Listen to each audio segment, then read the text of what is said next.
Want to get to this here, just into our newsroom. We're learning that Friends star Matthew Perry died from the effects of using the drug ketamine. The Los Angeles County Medical Examiner just released the results of his autopsy. It also says that Perry drowned in his jacuzzi, but that was a secondary factor in his death. The recent autopsy of 54-year-old Friends actor Matthew Perry revealed that his death was primarily caused by the acute effects of the anesthetic ketamine, according to findings released on Friday by the Los Angeles County Department of Medical Examiner. The report also noted that Perry was found submerged in the heated end of his swimming pool, which was considered a secondary factor in his accidental death on October 28th. Sources familiar with Perry indicated he was receiving ketamine infusion therapy, a treatment for depression and anxiety. However, the medical examiner found that the ketamine levels in Perry's system were consistent with those used in general anesthesia for surgery, far exceeding what would be expected from his last treatment, administered a week and a half earlier. Ketamine usually metabolizes within hours. Contributing factors to his death included coronary artery disease and the presence of buprenorphine, a medication for opioid addiction.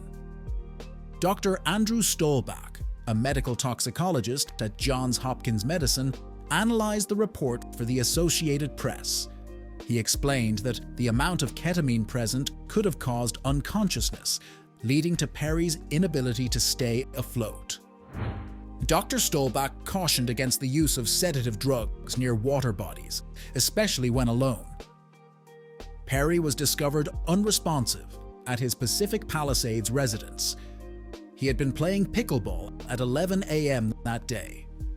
His assistant, who left at around 1:37 p.m. and returned close to 4 p.m., found him face down in the pool. The assistant leapt in, moved Perry to the steps, and dialed 911. Upon their arrival, the paramedics pulled Perry from the water onto the grass, where he was then pronounced dead, as per official records. The autopsy was conducted the next day.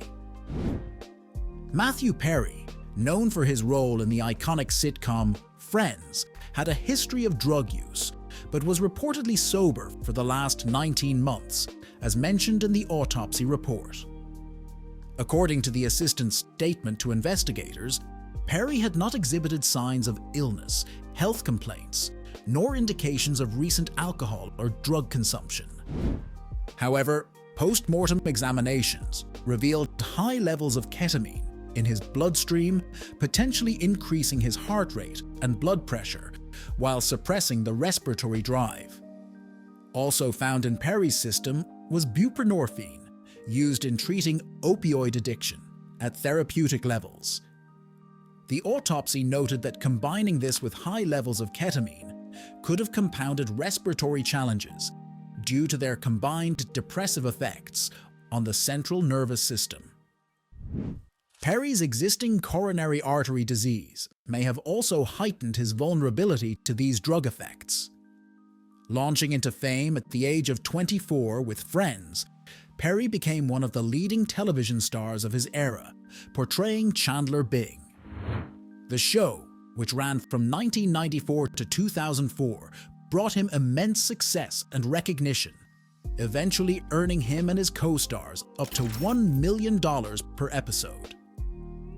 The news of Perry's sudden passing left his co-stars, friends, family, and fans in profound shock, leading to an outpouring of heartfelt tributes and remembrances online.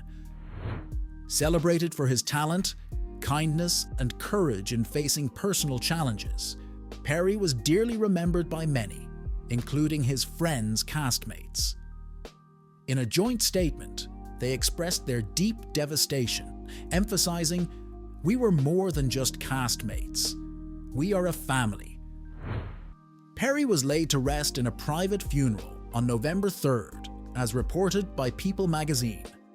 The service took place at the Forest Lawn Memorial Park, a resting place for numerous Hollywood luminaries such as Debbie Reynolds, Paul Walker, and Bob Barker.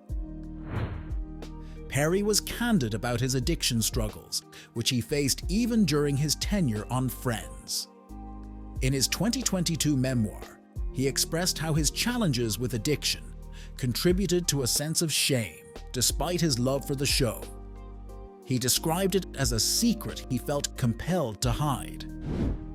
His memoir, Friends, Lovers, and the Big Terrible Thing, delves into his health battles, including a tumultuous 2018 marked by pneumonia, a ruptured colon, life support, a coma, prolonged use of a colostomy bag, and multiple abdominal surgeries. A woman, unnamed in the autopsy report, recounted to investigators that Perry appeared in good spirits during their conversation a few days prior to his death. She mentioned his recent use of testosterone shots, which she believed affected his mood, and his cessation of smoking 2 weeks before. She also noted that Perry's ketamine treatments for mental health had been reduced as his condition seemed to improve. Ketamine, primarily an anesthetic endorsed for surgical use, has gained attention in recent years as a potential treatment for psychiatric conditions like depression, anxiety, and chronic pain. While not formally approved for these purposes, physicians may prescribe it off-label, leading to its increasing availability in clinics across the US for various health issues. Understanding ketamine, uses and implications. What is ketamine? Ketamine, initially recognized as a dissociative anesthetic for inducing anesthesia, has found a more contemporary role in treating treatment-resistant depression, as highlighted by stat pearls in the National Library of Medicine. The American Addiction Centers also note ketamine's potential for recreational misuse. Ketamine therapy explained. The Drug Enforcement Agency states that ketamine received U.S. Food and Drug Administration approval in the 1970s as a rapid-action anesthetic. More recently, it has been employed off-label for psychological disorders such as depression and PTSD.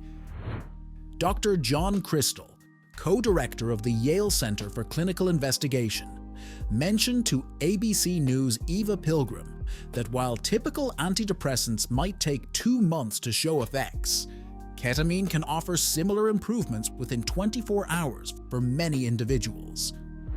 The therapy gained significant attention when former NBA star Lamar Odom shared his experiences with ketamine therapy on Good Morning America, crediting it with aiding his battle against addiction.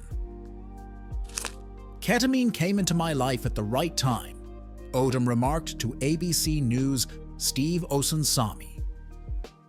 Dr. Crystal views ketamine as a component of a broader treatment strategy, potentially enhancing the effectiveness of psychotherapy. Risks associated with ketamine therapy. According to the American Addiction Centers, fatalities from ketamine overdose are rare when it is the sole drug consumed.